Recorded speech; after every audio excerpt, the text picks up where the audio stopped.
Double रोटी पे और नमक पे और मिर्च पे और छोटी गाड़ियों पे टैक्स को कम कर रहे हैं। हमने कोई सख्त बात नहीं की, हमने रिक्वेस्ट की है। इमरान खान मेरा लीडर है, मैं उसके खिलाफ सोच भी नहीं सकता, मैं उनके साथ हूँ। ये साल खसारे के हवाले से तारीख का सबसे ज्यादा खसारे का साल होगा। जिस तरह की नालायकी और नाअहली इस हुकूमत ने दिखाई है, पूरे पाकिस्तान के अवाम को, पूरी दुनिया को ये नजर आ रहा है। हर सदी में बहरान आता है, हमारा सदी का बहरान का नाम इमरान खान है। मुल्क की अवाम करेंगे जिन पे 350 अरब का बोझ लगा रहे हैं।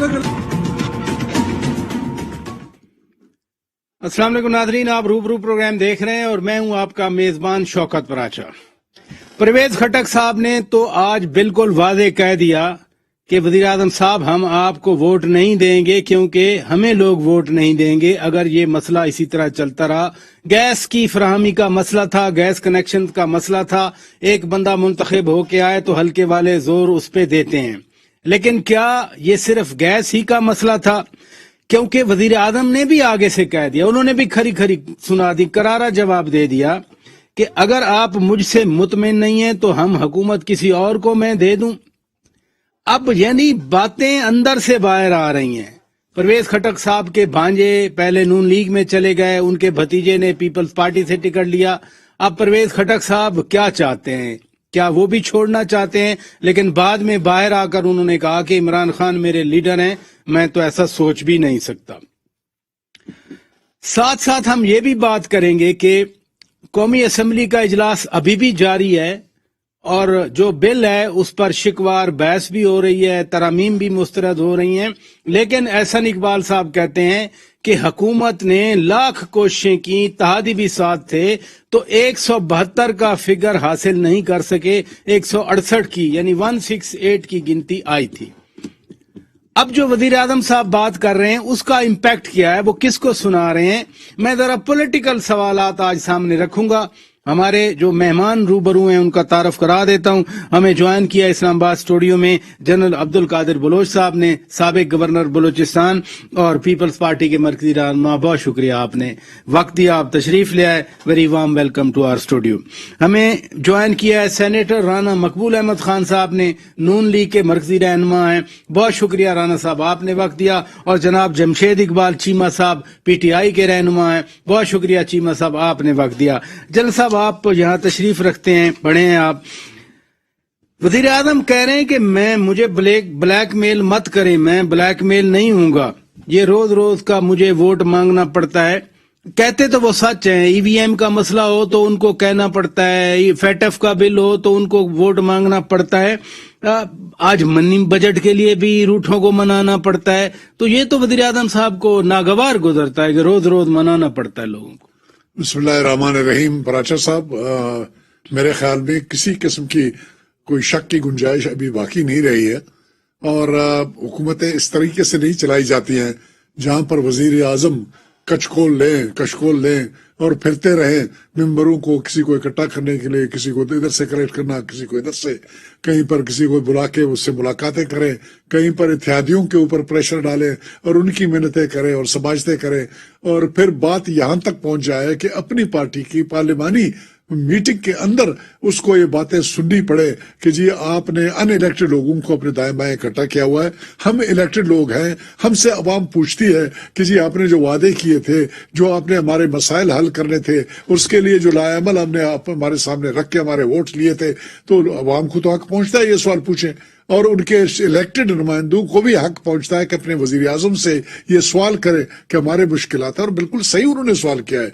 नतीजा KPK से ये मामलात परवेज खटक साहब के रेफरेंस से आज बातें चल रही हैं, टिकर चल रहे हैं और कार्रवाई हो रहे हैं और उसका KPK का ट्रेलर तो आपके सामने चल चुका है ऑलरेडी जो बल्दियाती इलेक्शन में। तो खटक साहब ने कोई गलत बात नहीं की है। खटक साहब आज भी पार्टी के साथ चिमटे हुए हैं, उसकी भी बचत इसी में है, अलग हो जाएंगे तो उसके लिए कुछ नहीं बचेगा। लेकिन ऑन दी अदर हैंड कौमी लेवल पर यह मामला पता चल गया कि वजीर आजम साहब की कितनी स्ट्रेंथ है, कितनी ताकत है और इस मुआशी बहरान के दौरान क्या वो बाकी 18 महीने जो बच गए, जुलाई में जाके इनकी उम्र खत्म हो रही थी 23 में, تو یہ تیر سکیں گے, اس معاملات کو آگے چلا سکیں گے, کچھ کر سکیں گے کہ نہیں. تو اپنی ٹیم جب چھوڑ چکی ہو, اپنی ٹیم نے ایک طرح کی لو کانفیڈنس کا ایکسپریشن کر چکا ہو اور وہ میڈیا کی زینت بن چکی ہو, تو پھر آپ خود اندازہ لگا لیجئے کہ ہمارا ملک وزیر اعظم کس کو ویسے سنا رہے ہیں آپ کے خیال میں کہ میں روزانہ ووٹ مانگتا رہتا ہوں, میرے لیے تو مسائل ہیں, کس کو سنا رہے ہیں؟ کسی کو سنانے کی ضرورت کیا ہے؟ کسی زمانے میں آپ لوگ اس کے ڈانٹے ملانے کی کوشش کرتے تھے, کہیں پر دائیں بائیں میرے پرانے لوگوں سے. ابھی ادھر بھی کوئی اس قسم کی کوئی بات چیت نہیں ہے. یہ آپ کیسے کہہ سکتے ہیں؟ نہیں, میں بتا رہا ہوں کہ ایسی بات نہیں ہے. ان کا کوئی تعلق نہیں ہے اس وقت سیاست سے. اپنے آپ کو سب لوگوں نے دور کہا, کبھی بھی نہیں تھا, لیکن بہرحال الزامات تھے. الزامات تو اپنی جگہ پہ جیسے تھے سو تھے, لیکن اس وقت تو معاملات بڑے کلیئر ہیں. اور کیا انہوں نے کسی نے اس کو زبردستی وہاں پر بٹھایا ہے؟ جنرل عبد القادر بلوچ صاحب کہہ رہے ہیں کہ ابھی کوئی ایسی شے نہیں ہے. میں تو یہ کہوں گا کہ کبھی بھی نہیں, لیکن ابھی تو بالکل نہیں. میں کہوں گا کبھی بھی نہیں, لیکن ابھی تو بالکل نہیں. اور پھر وزیر اعظم صاحب کیا سنانا چاہتے ہیں, کیا کہنا چاہتے ہیں؟ واٹس ہی ٹرائنگ ٹو سے؟ میں آپ سے پوچھ رہا ہوں سر. نہیں, میں تو اس کا مقصد یہ ہے کہ is not sure of himself. اس کو آج بھی یقین نہیں آ رہا ہے, اس کو پتہ نہیں ہے. یہ قوم سے اپوزیشن کا کام ہے کہ کل جس وقت نیکسٹ ڈے آ جائے گا جو ڈسکشن کا قومی اسمبلی میں, یہ سوال ان سے پوچھا جائے. ایک بریک لینی ہے مجھے جنرل صاحب, ایک بریکنگ نیوز آئی ہے. ناظرین بریک لیتے ہیں, بریکنگ نیوز سنتے ہیں, پھر واپس آتے ہیں. ویلکم بیک ناظرین. مالیاتی بل تو پاس ہو گیا اور جو ایوان میں موجود ہیں اکثریت سے پاس کر لیا گیا, لیکن یہ پاس ہونا ہی تھا. یہ تو سارا دن یہ تبصرے ہوتے رہے. بہرحال ہم اپنی گفتگو کو آگے بڑھاتے ہیں. رانا صاحب آپ مجھے سن سکتے ہیں؟ جی فرمائیے. یہ تو ہم سنتے رہے, جو میں پہلے بات کر رہا تھا پرویز خٹک کے حوالے سے. بڑے عرصے سے یہ کہا جا رہا تھا کہ نون سے میم نکلے گی, میم سے شین نکلے گی, پتہ نہیں شین سے پھر میم نکلے گی. ادھر تو کچھ نہ ہوا, لیکن آج یہ باتیں سننے کو مل گئیں کہ پرویز خٹک صاحب نے کہا کہ ہم ووٹ نہیں دیں گے. وزیر اعظم صاحب لوگ ہمیں ووٹ نہیں دیں گے. یہ تو الٹا ادھر پڑ گیا معاملہ. دیکھیں جی, بعض کا تڑپ پیدا بھی ہوتی ہے, اپنی مشکلات بھی ہوتی ہیں. پرویز خٹک اور ان کے ساتھیوں کے ساتھ جو ابھی حال ہی میں ہوا ہے, آواز آ رہی ہے جی؟ جی پلیز رانا صاحب پلیز. حال ہی میں ہوا جو KPK میں, وہ بہت بڑا سبق ہے. اس سے پہلے پنجاب کے سارے جو بائی الیکشن ہار چکے ہیں, اس سے پہلے جو ہے وہ کنٹونمنٹ کے سارے الیکشن ہار چکے ہیں. اس لیے لوگ پڑھ رہے ہیں کہ دیوار پہ کیا لکھا ہے, تو اتنا بھی لوگوں کو نہ سمجھایا جائے. اب میں آپ کو اندازہ کریں کہ نہیں دیوار پہ کیا لکھا ہے رانا صاحب, واٹ از رائٹنگ آن دا دیوار پہ لکھا ہے their days are counted. جتنا مرضی یہ کر لیں ادھر ادھر سے, کیونکہ پاپولیرٹی کھو چکے ہیں, عوام کا دل کھٹا ہو چکا ہے. ان کے اپنے صوبے کے لوگوں نے مینڈیٹ ان کے خلاف لیا. یہ بات سمجھ لینی چاہیے, اس میں ناراض ہونے والی کون سی بات ہے؟ کیا وہ الیکشن ہارے نہیں؟ اور دوسری بات, جو کچھ علم رکھتے ہیں, میں آپ کو عرض کروں کہ میں تو سمجھتا ہوں کہ انہیں جو گورنر اسٹیٹ بینک کی تنخواہ جو ہے اس کو آئین کا حصہ بنانا چاہیے. آپ اندازہ کریں, جو IMF کا چیئرمین ہے اس کی تنخواہ ہے $45,978, اور جو چیئرمین فیڈرل ریزرو ہے امریکہ کا, اس کی تنخواہ ہے $16,958. انڈیا کا سینٹرل بینک کا جو چیئرمین ہے اس کی ہے $3,362. اور پاکستان کے اسٹیٹ بینک کے چیئرمین کی جو تنخواہ ہے وہ $84,852. کیا ہم سوئٹزرلینڈ ہیں؟ کتنا ہمارے پاس پیسہ ہے؟ $84,852 تنخواہ ہے اسٹیٹ بینک کے, ہمارے اسٹیٹ بینک کے ہیڈ. یہ سالانہ ہے رانا صاحب؟ جی مہینے کی ہے. 84,852. ہاں جی. آپ میرے خیال میں سال کا ہونا چاہیے. نہیں بہت زیادہ ہے. رانا صاحب, جنرل صاحب بھی یہی سوچ رہے ہیں جو میں سوچ رہا تھا کہ شاید سال کی ہوگی یہ. نہیں, یہ آپ کو پتہ ہی ہے نا کہ ان کی تنخواہ 1,40,00,000 کے قریب ہے. آپ پہلے نہیں آپ نے پڑھا, تو یہ $84,000 صحیح ہے. اور اس کو جمع کیا جائے تو بندہ ویسے ہی پریشان ہو جاتا ہے. میں آپ کو سرٹیفائڈ فیکٹس فگر دے رہا ہوں, اور یہ امریکن کی بھی اور IMF کی بھی اور فیڈرل جو بینک ہے انڈیا کا اس کی بھی. تو اس لیے یہ کیا انڈیکیٹ کرتا ہے؟ नहीं तो परवेज खटक साहब कोई गवर्नर स्टेट बैंक की तनख्वाह पर तो नाराज नहीं होंगे ना? नहीं, जो भी सेंसिबल आदमी होगा, जो कॉन्शियसनेस आदमी होगा, जिसका मुल्क से प्यार और हमदर्दी होगा, क्या वो रिएक्ट नहीं करेगा इस तरह के स्टेप्स पे? और जैसे आप अब आ रहा है बिल, वो भी अभी उससे भी तकरीरें हो रही थी, ये स्टेट बैंक को ये कर दिया जाए, उनके हवाले कर दिया जाए, तो क्या हम करना चाहते हैं?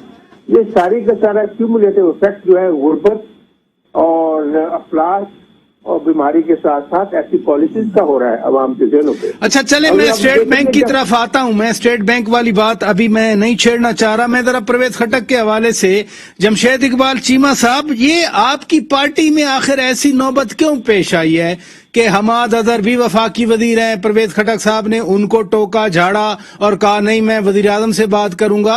वो हमाद अजहर से नाराज हैं परवेज खटक साहब, या वजीर आजम से भी नाराज हैं वो? देखिए, पिछली 2-3 मीटिंग में ये परवेज खटक या मुख्तलिफ MNAs के वज़ीर आज़म के पास आए हैं, जब पार्लिमानी मीटिंग में बात होती रही है, ठीक है, कि जो कनेक्शन अप्रूव हैं इसके गैस के जो अप्रूव कनेक्शन है उनको लगाने की या उनको ऑन करने की इजाजत दी जाए। जब ऑन ग्राउंड सिचुएशन ये है कि ऑन ग्राउंड पिछले 15 साल से सालाना 9% गैस डिप्लीट हो रही है, लोकल गैस कम हो रही है। जब लोकल गैस आपकी कम हो रही है तो आपके पास गैस अवेलेबल नहीं है और आप एक्सटेंशन करते रहे हैं, मुस्लिम लीग नून भी करती रही, पीपल्स पार्टी भी करती रही और पहला साल हम भी करते रहे हैं।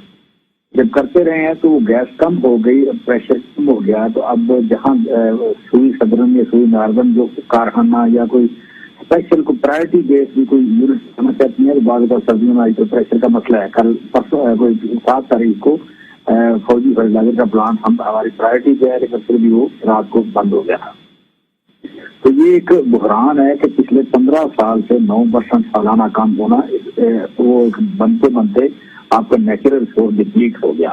तो ये हमारे अगर तकलीफ थी जो कि ठीक थी, तो लेकिन MNA से ये कॉन्स्टिट्यूंसी डेफिनेट प्रेशर है, तो ये कोई नई बात नहीं है। ये पिछले आप पहले तो 3 महीने से बात चल रही है और इससे चीमा साहब, अगर आपकी बात दुरुस्त तस्लीम कर ली जाए, लेकिन वजीर आजम की तरफ से इतना स्ट्रांग रिएक्शन कि मैं ब्लैकमेल नहीं हूँगा, मैं कोई कारखाने नहीं चला रहा, मैं जायदाद नहीं बना रहा, ये वजीर आजम क्यों इस हद तक आ गए कि मैं ब्लैकमेल नहीं हूँ? कौन ब्लैकमेल कर रहा है वजीर आजम साहब? अच्छा शौकत साहब, चूंकि आपने प्रोग्राम करते हैं और आइंदा भी किया कर रहे हैं, मेरे बारे में ना अगर कहने की जरूरत नहीं है, या मैं सच बोलता हूँ या नहीं बोलता। आप ठीक कह रहे हैं, मैं मान लेता हूँ, आप आगे चलें प्लीज। या मैं सच बोलता हूँ या नहीं बोलता, आप सही फरमा रहे हैं, आप चले आगे। मेरे बारे में अगर कहने की जरूरत नहीं है, ठीक है, मान लिया, दुरुस्त है बात आपकी, फेयर पॉइंट चीमा साहब। अच्छा, सो बेसिक जो बात है कि यू कैन से पिछले 3 महीने से बात चल रही है, तो चूंकि ये एक रियलिटी है कि फिर दूसरा एक और फिगर देखें, आप के आदमी पढ़े लिखे आदमी है, कि पहले जब गैस में हमने LNG मिलानी शुरू की, मुस्लिम लीग नून के दौर पर शुरू हुआ या पीपल्स पार्टी के, तो सब 5% साथ LNG मिलती थी, 95% आपकी लोकल गैस होती थी। इस साल तक वो आपकी LNG आ गई 30% वो आ गई और 70% आपकी आ गई गैस। अच्छा, आप 70-30 करके तो गैस की जो कीमत है वो MMBTU जो है वो तकरीबन $2 है, और जो LNG की कीमत है आजकल $40 है। अब $40 की आप चीज खरीद के तो गैस पाइपों में मिला के तो $2 की बेचते हैं और उसका शेयर 30% है। ये एक बहुत बड़ा बर्डन आ गया आपकी इकोनॉमी पे या आपके एक्सचेकर पे आ गया। गवर्नमेंट का जो रेवेन्यू हार्डली इकट्ठा करती है, उसमें एक प्रेशर आ गया बहुत बड़ा। लिहाजा हमारा अगर का ये था कि अगर आप और फैलाते हैं तो हमने जब प्रेशर पूरा करना है तो ये 30% से ज्यादा, और फिर आपके जो टर्मिनल हैं उन पर भी इतनी गुंजाइश नहीं है। तो इससे बड़ी डिटेल प्रेजेंटेशन हुई है, तो वज़ीर आज़म भी उसका हिस्सा रहे हैं और वो मतलब समझने मजबूरी को। वज़ीर आज़म में जो इकानमी में और प्रायोरिटी एरिया हैं 15 इकोनॉमी में, उसमें फूड सिक्योरिटी भी एक है, अपना ये वाला यू कैन से एनर्जी एक है, और इसमें इकोनॉमी है, जो 15 हैं उसमें बड़ी दिलचस्पी लेते हैं और वगैरह काफी हद तक अंडरस्टैंड करते हैं चीजों को। तो मैं क्योंकि 3-4 प्रायोरिटी एरिया का हिस्सा बनता हूँ, तो मुझे भी जो پتا ہے کہ وہ ان کی انٹرسٹ کافی زیادہ انڈرسٹینڈ کرتے ہیں. تو جہاں سے بھی ہمارے ادھر تو زیادہ پریشر آتا ہے, سارے ایم این اے اس کو بڑھ جاتے ہیں, تو آپ کہہ لیں کہ ہم وزیر اعظم اس کی مدد کو آتے ہیں. تو یہ تیسری چوتھی بار جب آپ کہہ لیں کہ ایک ہی بات ریپیٹ ہو رہی ہو, تو آپ نے پوچھا وزیر اعظم کیوں, وزیر اعظم کے آنے کی بنیادی وجہ یہ بنتی ہے کہ جب ایک ہی وجہ بار بار سمجھانے پہ, پریزنٹیشن دینے پہ, صحیح دینے پہ آپ نے ایک ٹائم لائن لی ہے, مہلت لی ہے کتنی دیر کے بعد یہ کریں گے, فلاں قانون میں تبدیلی کر کے کہ جب آپ کا تو پھر چیمہ صاحب, پھر میں یہ سمجھوں کہ وزیر اعظم کا ووٹ حماد اظہر کی طرف ہے, اسی لیے پرویز خٹک صاحب ناراض ہوئے ہیں؟ نہیں, ان کا ووٹ ہمیشہ ہی ہوگا کہ جو جس بندے کی بات کو سمجھ جائیں اس کے ساتھ ہوگا. مطلب میں اگر پوچھ کوئی بھی بات سمجھاتا ہوں اور انہوں سمجھ آ گئی, انہوں نے پک کر لیا میرا پوائنٹ کہ یہ بات ٹھیک ہے تھی, تو لیٹس آج کل خاص ایشو ہے, تو وہ پوائنٹ سمجھ آ گیا کہ اس میں اسلام بندے کا قصور نہیں ہے, تو دوسروں کا جو ناجائز پریشر وہاں اپنے لوگوں کو چلے آپ کا پرسپیکٹو آ گیا. جنرل صاحب, پھر back to the same question جو میں چیمہ صاحب سے پوچھ رہا تھا. وزیر اعظم کہتے ہیں کہ میں ملک کے لیے کام کر رہا ہوں, میں جائیداد نہیں بنا رہا, میں بلیک میل نہیں ہوں گا. وزیر اعظم کیوں ایسی باتیں کرنے کی ضرورت پیش آئی ہے؟ پہلی بات تو یہ ہے, چیمہ صاحب نے ناراض ہو رہے تھے رانا صاحب کے پاس ساتھ کے, وہ ان سے ایگری نہیں کر رہے تھے, ان کے پوائنٹ آف ویو کو چیلنج کر رہے تھے. میں تو ان کے پوائنٹ آف ویو کو چیلنج نہیں کروں گا, لیکن میں اتنا ضرور بتاؤں گا کہ ایک کیبنٹ ہوتی ہے, کیبنٹ کے اندر تمام باتیں, تمام منسٹرز کو ہر وہ چیز معلوم ہوتی ہے جو پرائم منسٹر صاحب کو معلوم ہو, اور پھر ایکسپرٹس, چیمہ جیسے ایکسپرٹ, چیمہ صاحب جیسے ایکسپرٹ اور باقی جو ٹیکنیکل لوگ ہیں وہ جنرلی کیبنٹ کو بریف کرتے رہتے ہیں, وزیر اعظم کو بریف کرتے ہیں.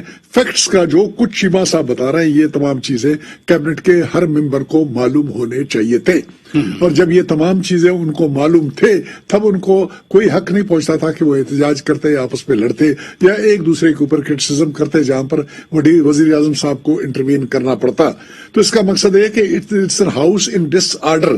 اس ہاؤس میں کے اندر یونٹی نہیں ہے, یونٹی آف کمانڈ نہیں ہے, انڈرسٹینڈنگ نہیں ہے, ہر ایک کا اپنا ویو پوائنٹ ہے, ہر ایک انڈیپینڈنٹلی آپریٹ کر رہا ہے. چیمہ صاحب جیسے اچھے لوگوں کو بلا کے ان سے بریفنگ نہیں لی جاتی ہے, ان کو کہا نہیں جاتا ہے. تو وہ بنیادی طور پر خٹک صاحب نے 158 آرٹیکل کے اس کا ایڈوانٹیج لینے کی کوشش کی, جو یہ کہتا ہے کہ اگر کسی صوبے سے یا کسی علاقے سے ریسورس, سب سے پہلے ان کا حق اس کے اوپر ہوتا ہے, اس کو انہوں نے اس کے اوپر بات کرنے کی کوشش کی اور اپنے لوگوں کی ریفرنس دی. میرے خیال کے مطابق مسئلہ یہ نہیں ہے میرے خیال میں مسئلہ ان کا یہ ہے کہ پرویز خٹک صاحب کو انچارج بنایا گیا, تمام پارٹی کی آرگنائزیشن توڑی گئی اور اس کو کے پی کے کا انچارج بنایا گیا ہے. پرویز خٹک 27 مارچ کی طرف دیکھ رہے ہیں, اور پرویز خٹک کو یہ پتا ہے کہ 6 سے 7 ضلع وہ ہیں جہاں پر مسلم لیگ کی اکثریت ہے, باقی 5-6 ضلع ایسے ہیں جہاں پر جمعیت باقی ضلعوں کے مقابلے میں بہت زیادہ پاپولرٹی ہے کہ نوشتہ دیوار ان کو سمجھ آ رہی ہے.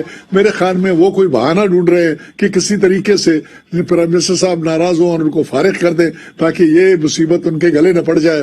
ویسے بھی اس کا خاندان ان کو چھوڑ چکا ہے, سب کے سب جو ہے ایک ایک کر کے مختلف پارٹیوں میں جا رہے ہیں. یہ بھی بڑا مشکل ہوتا ہے کہ گھر کے اندر جب آپ کے گھر کے بات ہی ساتھ نہ ہوں تو یہ ایک بڑا مشکل کام ہو جاتا ہے کہ پھر سیاست کرنے کے لیے.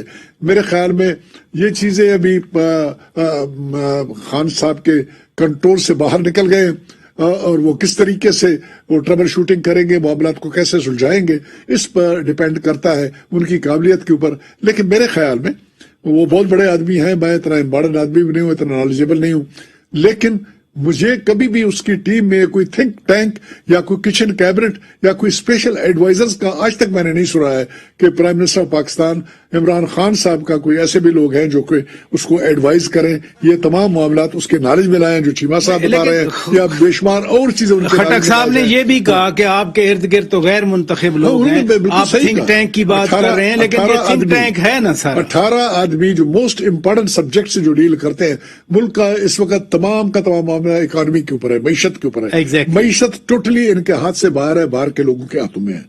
اسی طریقے سے باقی معاملات اگر دیکھیں تو بنیادی طور پر اس وقت کرونا ہے, فلانا ہے, یہ ہے, وہ ہے, دنیا ایک کرائسس میں ہے, اور کرائسس والا ان لوگوں کے ہاتھ میں ہے, وہ ٹیکنیکل لوگ ہیں.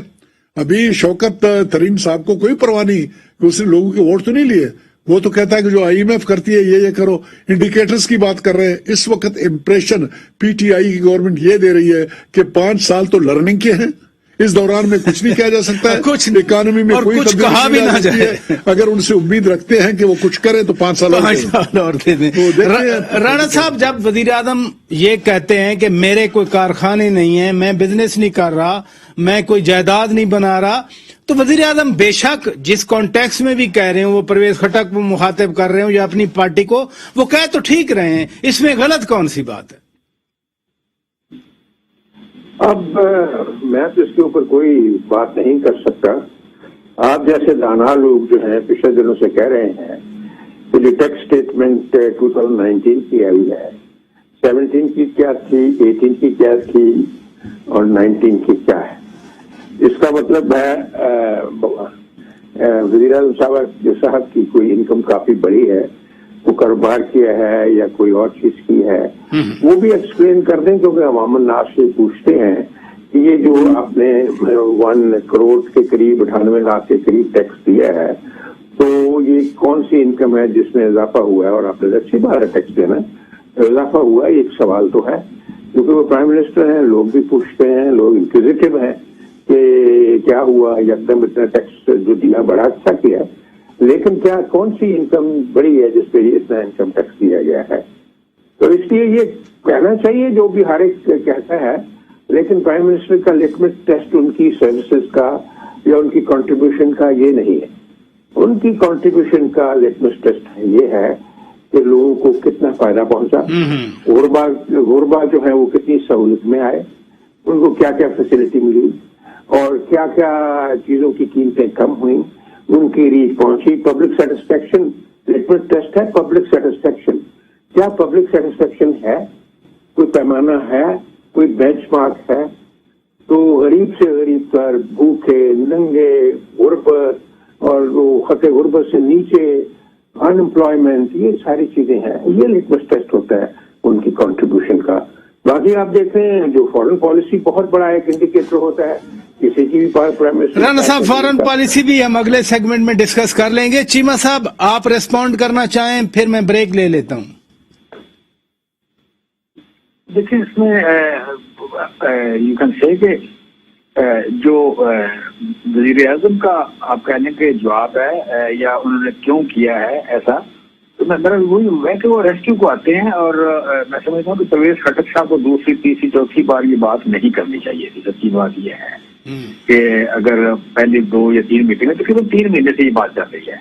ये you can say from right from September चल रही है। उन प्रेशर है वो अपनी जगह ठीक है, लेकिन आगे अगर एक चीज ही नहीं है, मतलब अवेलेबल ही नहीं है, तो उससे मांगने का इसरार का बनता नहीं है। तो ये मैं समझता हूँ कि वहाँ पे थोड़ा जैसे कहते हैं ना, एक ओवरडू कर जाना या अंडर प्रेशर आ तो कर गए हैं। तो बाकी इसमें जो चीजें बात कर रहे हैं, जनरल साहब बात कर रहे हैं कि उनकी पॉपुलैरिटी है, वो तो देखें पिछले इलेक्शन में सामने आ गया कि मुस्लिम लीग नून और पीपल्स पार्टी को मौलवी को वोट देना, नॉर्मली पाकिस्तान की तारीख में लोगों ने कभी मौलवी को वोट नहीं दिया, और मौलवी का वोट पक्का नहीं होता। ये तो बंदे गुस्सा जब निकालना होता है तो मुखालिफ को वोट देते हैं। जब गुस्सा उन्होंने हमसे निकाला है तो फिर भी मुस्लिम लीग नून और पीपल्स पार्टी को वोट नहीं दिया। लोगों ने बयानिया ये फिक्स किया है कि ये करप्ट लोग हैं, इनको वोट हमने नहीं देना। तो और दूसरा ये कि इनका वहां पे नेटवर्क टूट चुका है, और मौलवी का मस्जिद की शक्ल में या मेंबर की शक्ल में हर गांव में, हर मोहल्ले में एक मस्जिद मौजूद है। तो वहाँ पे वो जब गवर्नमेंट के खिलाफ अगर स्पीच करेंगे तो एक मौजूद है, एक आल्टरनेट के तौर पर, जिन्हें को लोगों ने वोट दे दिया, इनको वोट नहीं दिया। तो मैं समझता हूँ कि इनके लिए वहाँ कोई भी अच्छी खबर नहीं है। और आज भी अगर जहाँ कहीं भी कोई 2-4 आदमी बैठे हो तो नहीं वो शहबाज शरीफ को या नवाज शरीफ साहब को या जरदारी साहब को नहीं पिक करते। ये लाइबिलिटी लेके चलने को लोग तैयार नहीं है। तो हमें इनसे तो ऐसा सच्ची बात है कि इनकी अपोजिशन से तो शायद तारीख में इतनी कमी आती कभी भी नहीं आई, जिससे कभी इशूज पे आए ही नहीं है। ये सिर्फ और सिर्फ छोटी मोटी रहते हैं, मांगते हैं 20-25 अरब की 30 अरब। चीमा साहब, आपकी अपनी पार्टी में लड़ाई हो रही है, आप दूसरों को ये फरमा रहे हैं। बहरहाल मैं ब्रेक लेता हूँ नाजरीन, ब्रेक के बाद जब वापस आएंगे स्टेट बैंक के हवाले से तीनों मेहमान बात करना चाह रहे हैं, हमारे साथ मौजूद हैं। ब्रेक के बाद हम स्टेट बैंक की खुद मुख्तारी वाले बिल के हवाले से बात करेंगे। Stay with us. Welcome back नाजरीन, आप रूबरू प्रोग्राम देख रहे हैं। कौमी असेंबली का इजलास जारी है, मालियाती बिल तो जो ज़िमनी है पास हो गया, लेकिन स्टेट बैंक वाला मामला अभी चल रहा है। जनरल साहब, बिलावल भुट्टो जरदारी कहते हैं कि ये स्टेट बैंक की खुद मुख्तारी नहीं बल्कि IMF गुलामी बिल है। PTI के MNAs हैं, वो मुझसे आप जैसे उतने ही पैट्रियट हैं, उतने ही मुहिब वतन हैं। मुझे कोई हक हासिल नहीं है किसी की हुब्बुल वतनी को मैं चैलेंज करूं। जब PTI के MNAs वोट कर रहे हैं तो फिर वो हम क्यों ये कहते हैं कि मुल्क बेच रहे हैं, मुल्क को गुलाम रख रहे हैं, मुल्क को गिरवी रख रहे हैं? देखिए, मुल्क को गुलाम रखना या वगैरह करना ये एक टर्मिनोलॉजी है जिसको आप इस्तेमाल करते हो। मुल्कों की आज़ादियों के भी कैटेगरीज होते हैं। तकरीबन दुनिया में इस वक्त 200 के से ऊपर मुल्क हैं जिनकी अपनी सॉवरेनिटी है, सब कुछ है, लेकिन उनकी अपनी पॉलिसी उनके अपने कंट्रोल में नहीं होते हैं। वो डिपेंडेंट होते हैं मुख्तलिफ इंस्टीट्यूशंस के, मुख्तलिफ मुल्कों के, सुपर पावर्स के, रीजनल पावर्स के। उनकी हर एक की कोई न कोई उनके ऊपर कंट्रोल सा होता है। और हमारी बदकिस्मती है कि हमारा हर मामला इस वक्त मईशत के साइड पे चला गया है। गुर्बत की वजह से, मसाइल की वजह से, महंगाई की वजह से मजबूरन हमें राइट लेफ्ट जो है ना देखना पड़ रहा है। और उस देखने के डायरेक्शन में जिस वक्त हमने देखना शुरू कर दिया, सब बड़ी एडवाइज्ड कि जी हम IMF, वर्ल्ड बैंक और अमेरिका की तरफ देखें, हमारे प्रॉब्लम्स का सोल्यूशन उस तरफ है। और 6 अरब डॉलर की बात की गई over a period of 3 years है, जितने पीरियड में ये लिए जाने हैं। साल का 6 अरब नहीं है, टोटल 6 अरब है। टोटल 6 और 6 अरब मेरे ख्याल में मैं तो हैरान हूं कि साल में ज्यादा 1 अरब या 1.5 अरब रुपए आने हैं, 1.5 अरब डॉलर आने हैं। 1 अरब आना है ना अभी जनवरी। 1 अरब डॉलर के लिए आप अपना सब कुछ बेच दें। एक ऐसा बंदा जो कि IMF में एम्प्लॉयड था, वहां से निकाल के यहाँ लाया। राणा साहब जैसे कह रहे हैं $84,000 मेरे ख्याल में 1.5 करोड़ रुपए के करीब बनते हैं, ज्यादा बनते होंगे पता नहीं। मैं तो हम साल का समझ रहे थे, राणा साहब कहते हैं महीने का। अभी एक आदमी इतनी मकसद है कि नाज और नखरे से आया है, मैंने तो समाजतों से आया हुआ है और हर चीज उसकी तरफ डिपेंड कर रहा है। वो अपने शराइत बनवा रहा है, वो और उसका पुराना अदारा IMF, ये शराइत उनके हैं। और हमारी गलती, जिस वक्त मैं इतना ज्यादा मईशत को नहीं जानता हूं, हमारी गलती बेसिकली इस हुकूमत के इब्तदाइया से हुआ। इस हुकूमत ने जिस वक्त ये बाहर थे, ये कह रहे थे कि 3 महीने में हम ये करेंगे, 6 महीने में ये करेंगे, 100 दिन में ये करेंगे, फलान करेंगे। उनमें से कोई चीज हुआ नहीं। और IMF के पास जाएंगे तो खुदकुशी होगा। और करते करते 1.25 साल के बाद मजबूरन सर झुकाना पड़ा, IMF के पास जाना पड़ा। और फिर IMF ने कहा कि जी अभी तो आपकी क्रेडिबिलिटी तो है नहीं, आप जो कुछ आपने कहा उनमें से कुछ नहीं कर सके। अभी हमारे पास आए उधार मांगने के लिए, हमारा उधार तुम वापस नहीं कर सकते भाई, आप में काबिलियत नहीं है। हमारी ये शराइत है, ये मानो, वो मानो। हमारा गवर्नर लो, हमारा वो जो है ना FBR का चेयरमैन लो, हमारा वजीर खजाना लो। ये तमाम चीजें उन्होंने उस वक्त बनाई जब इनिशियली आप गए 6 बिलियन की कमिटमेंट के साथ। और वो कार्रवाई आज तक, वो तमाम कमिटमेंट, यानी वो जो शुरू में गलती की उसका खुमियाजा आज तक आपको भुगतना पड़ रहा है। ये शर्त और शराइत आपने इनिशियली माने थे और उसके हिदायत के मुताबिक आपने कार्रवाई नहीं करनी है और आपने अपने हर चीज डिपेंड करवाया है। 1 अरब डॉलर जो अभी आपको मिलने हैं, अगर नहीं मिलते हैं तो आप कहते हैं ये होना है, वो होना है, फलान होना है। मेरे ख्याल में IMF की बजाय अगर सऊदीज के पाँव पड़ जाए और वहां से 1 बरफ मिल जाए, मेरे ख्याल में उसमें ज्यादा आसानी है। वो भी तो 4.25 अरब डॉलर आ रहे हैं। राणा साहब, आपकी तरफ में आता हूं, आप भी पार्लियामेंटेरियन हैं। पार्लियामेंट में इत्तेहादी जमातें हैं, MKM जैसी जमात है जो कहते हैं कि हम दरमियाने तबके के रिप्रेजेंटेटिव हैं, वो भी इस पूरे प्रोसेस का हिस्सा है, हुकूमत को वो सपोर्ट कर रहे हैं। काफ लीग भी कभी मानती कभी नहीं मानती, लेकिन वो भी वोट देते हैं। आज एक चौधरी साहब तो नाराज होकर निकल गए, वजीर आजम से मिले नहीं है, लेकिन परसों चौधरी मुनसिल आई जो वफाकी वजीर हैं मिले थे। तो सारे तो उनके साथ हैं, उनके अपने MNAs भी साथ हैं, इत्तेहादी भी साथ हैं। फिर जो तवक्कुआत थी कि फलां रूठ जाएगा, अपीलें की जा रही, यानी कुछ नहीं सुनी गई ना फिर अपोजिशन की। देखो जी, आपको भी पता है, हमें भी पता है, इसमें आप जो पर्दादारी है, तो जनरल साहब ने भी कहा था कि ऐसी कोई बात नहीं है। तो लाख छुपाई पाई मोहब्बत न कुत्ते की, आंखों ने रोके दर्द का इजहार कर दिया। तो हकीकत वाज़ेह है, कोई इसमें फिक्रमंद होने की बहुत ज्यादा जरूरत नहीं है। ये प्रोसेस चल रहा है, अभी आखिर तक, मंजिल तक पहुंचने वाले हैं लोग। अभी इसका फैसला हो जाएगा। एक इसका रोशन पहलू ये है कि सारा एक्सपोजर हो गया है। यानी गवर्नमेंट की, जैसे हम पंजाबी में कहते हैं, लाद हो गई, लाद हो गई है, सबको पता चल गया है कि डिलीवर नहीं कर पाए और ना कर पाएंगे। इसलिए अब इलेक्शन आ रहा है, इस इलेक्शन में साबित हो जाएगा, दूध दूध पानी पानी हो जाएगा। इसलिए बेकरारी जरूर है लोगों में, तकालीफ की वजह से बेकरारी है, गुर्बत की वजह से बेकरारी है, एक एक दिन जो है मुश्किल गुजर रहा है, लेकिन फाइनली इसका फैसला हो जाएगा और जल्दी हो जाएगा इंशाल्लाह। और फिर जो आप कह रहे हैं फिर ये इकट्ठे होंगे, इनको होना पड़ेगा, वरना पब्लिक प्रेशर जो है इनके ऊपर भी आएगा। और ये अवाम उल्लास का फैसला है, ये इनका अपना फैसला नहीं होगा। अपोजिशन भी मजबूर हो जाएगी अपनी पूरी स्ट्रगल के लिए पब्लिक प्रेशर की वजह से, क्योंकि पब्लिक प्रोटेक्टमेंट जो है वो बहुत ज्यादा बढ़ चुका है। चीमा साहब, ये एमकेएम और काफ लीग पहले मुखालफत करते रहे, एमकेएम तो खुलेआम करती रही, काफ लीग भी दबे लफ्जों में, बिलाखिर कैसे मना लिया गया इनको? देखिए, ये पहली बात तो जो बात की जनरल साहब ने, बल्कि जनरल साहब बात कर रहे थे, मेरे अपना बात आ रही थी कि जो इसका IMF है, इसके पास जाने का आपके पास फाइनेंशियल स्पेस नहीं है या फिजिकल स्पेस नहीं है, जाना पड़ेगा। तो ये बात, इस बात को सारे समझते हैं, एमकेएम वाले भी समझते हैं, शहबाज शरीफ भी समझते हैं, बिलावल साहब भी समझते हैं।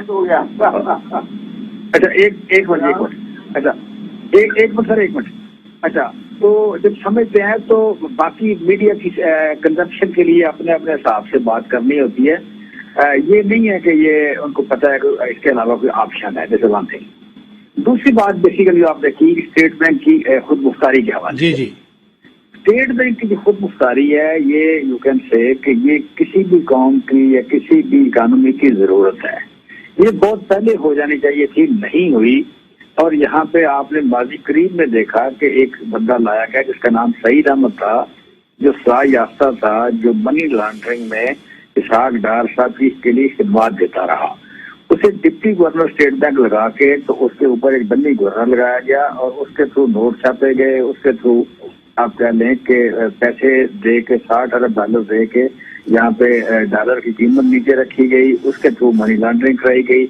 आगे बैंकों के लोगों को लगवाया गया, वहां पे कर्जे दिलवाए गए, जो NPL हुए। ये सारी वारदातें उनके थ्रू, अभी राणा साहब बात कर रहे, उन्होंने लाद हो गई। लाद आपने आप भी पंजाबी समझते हो, लाद होता है कि चोर चोरी कर रहा हो तो उसका पता लग जाए कि चोरी कर रहा है।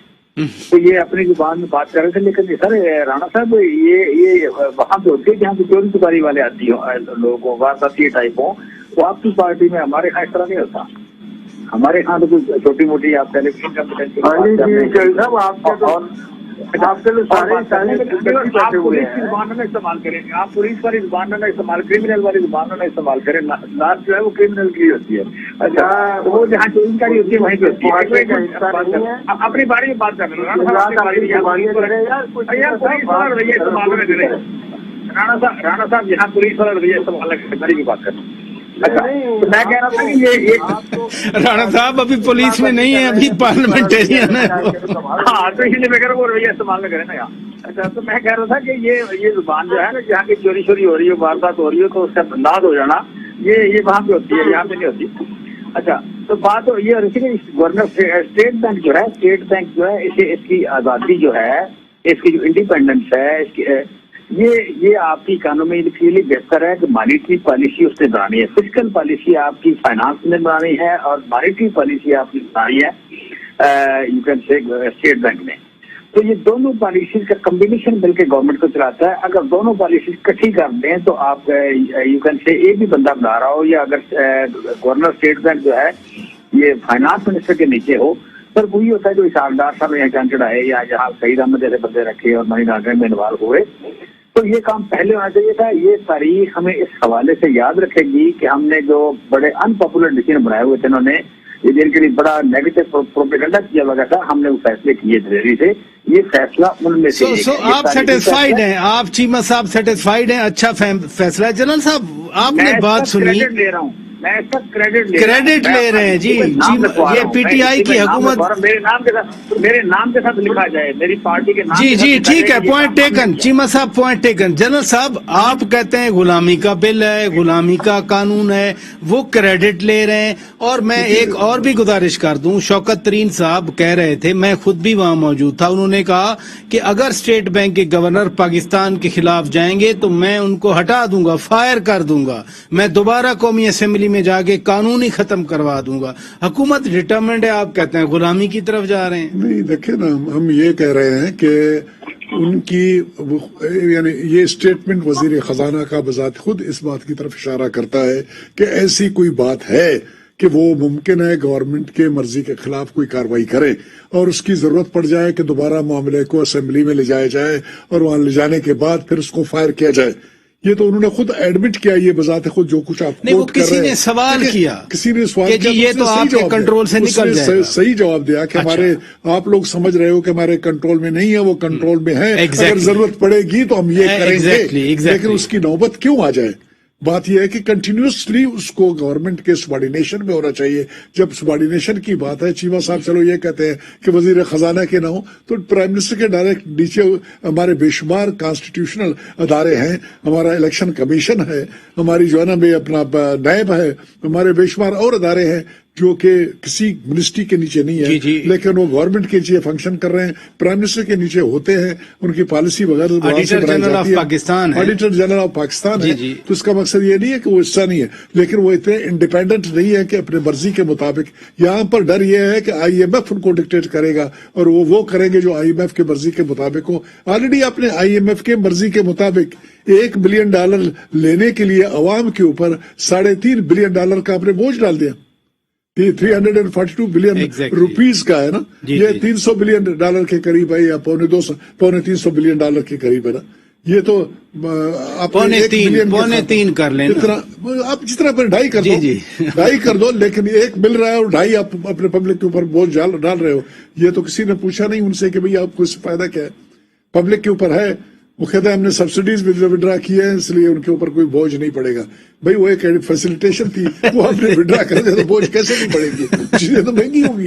سبسڈی مل رہا تھا, ان کو چیزیں سستی مل رہی تھی, ابھی مہنگی مل جائیں گی تو پھر نہیں, ہم نے تو ڈائریکٹ ان کو ٹیکس نہیں کیا. کیا لاجک ہے, سمجھ نہیں آتی ہے. ممکن ہے میں ان پڑھ آدمی ہوں, چیمہ صاحب زیادہ بہتر طریقے سے ہمیں سمجھا سکیں. رانا صاحب, یہ آپ کا غصہ گورنر اسٹیٹ بینک کے ساتھ, بہت سارے آپ کے دوستوں کا غصہ ان کے خلاف, لیکن جب آپ کی پارلیمنٹ خود ایک قانون پاس کر کے دے رہی ہے اور چیمہ صاحب کریڈٹ بھی لے رہے ہیں کہ جی ان پاپولر فیصلہ ہمیں کرنا پڑا ہے اور ہم خوش ہیں اس پہ, تو پھر گورنر اسٹیٹ بینک کے خلاف اتنا غصہ کیوں؟ نہیں دیکھیں, یہ جو پارلیمنٹ کر رہی ہے, یا ساری پارلیمنٹ تو نہیں کر رہی, مطلب آلموسٹ اگر آپ یہ بھی کر رہے ہیں تو 51%, 49% اس کے خلاف. یہی پارلیمنٹری سسٹم ہوتا ہے نا کہ میجورٹی ہے ویسے. آپ یہ کہیں کہ کنسنسس کے ساتھ ہو رہا ہے. چیمہ صاحب نے ایسے ہی فرما دیا, چوری کی بات انہوں نے کر دی. اگر مجھے اجازت دیں, وہ ناراض نہ ہو, تو چیمہ صاحب ذرا بتائیں گے کہ وہ گندم کی چوری اور آٹے کی چوری جو مافیا تھا جنہوں نے کی تھی, وہ کیسے پکڑ لیا ہے انہوں نے؟ وہ چوری کس نے کی ہے؟ چینی کی چوری کس نے کی ہے جو اربوں روپے کی تھی؟ اور یہ پیٹرول کی جو ہوئی ہے یہ کس نے کی ہے؟ دوائیوں کی چوری کس نے کی ہے جو آپ نے کہا تھا یہ ریکٹ ہے اور کھاپی ہے؟ اور جو ڈالر جو ہے راتوں رات جو ہے 15 روپے کم ہوا تھا, وہ کس نے فائدہ اٹھایا تھا؟ وہ چوری کس نے کی تھی؟ کبھی یعنی اتنی نے بڑا پارٹی داماد کی حکایت, دامن کو ذرا دے, ذرا بندے کبا دے. اس لیے یہ الزام تراکی اسی طرح پھینکی جانا, میں تو وہ بات کر رہا ہوں جو فیکٹس کے مطابق ہے. یا تو میں نے 5 جگہ جو بتائی ہیں میں نے غلط بتائی ہیں, تو میں معافی مانگ لوں گا کہ میں نے غلط بتائی ہیں. تو یہ ہم بعد میں, آج کے ساتھ وقت نہیں ہے, بات اکثر ہوں گے اور میں اور چیمہ صاحب ان سے سیکھیں گے کہ ان سوالوں کا جواب کیا ہے.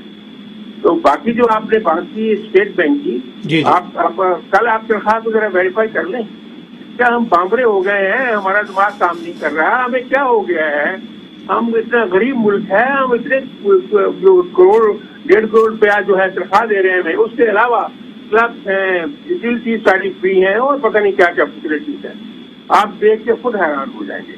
اس کا مطلب ہم اپنا بیلنس کھو بیٹھے ہیں. جو ہم کر رہے ہیں ایک کیفیت ہوتی ہے ذہنی کیفیت کہ ہم ایک غلطی بھی کریں تو ہم کو بہت اچھی ہے کام لگتا ہے. سیلف انالیسس نہیں ہے, سیلف اکاؤنٹیبلٹی نہیں ہے, سیلف انٹروسپیکشن نہیں ہے. ایک انجمن سوسائٹی باہمی ہے. نہیں رانا صاحب, یہ تو it's a matter of conviction نا. جب یہ کہا جائے کہ ہم تو اس کا کریڈٹ لے رہے ہیں, ٹوک کے کہا جائے کریڈٹ لے رہے ہیں, تو یہ غلطی تو نہیں ہے نا پھر, جیسے آپ کہہ رہے ہیں. یہ تو پھر سوچی سمجھی وہ ان کے نزدیک یہ ریفارم ہے, اصلاحات ہیں یہ. لیکن اگر رب کی طرف سے مت ماری جائے تو پھر اس کا علاج تو اللہ کی ذات اپنی رحمت سے کر سکتی ہے. یا اس لیے ڈاکٹر تو ہمارے پاس ہے نہیں کہ ٹریٹمنٹ ہو سکے, لیکن یہ کوئی نہ کوئی اس میں ایلمنٹ ضرور ہے, یہ ضرور اس پہ دیکھیے گا. چیمہ صاحب, گورنر پنجاب نے بھی بات کی تھی لندن جا کے, وہ بھی اسی پرسپیکٹو میں تھی, تو وہ ایسی مجبوریاں کیا ہیں پھر؟ اچھا یہ میں آپ کو تھوڑا بتا دوں.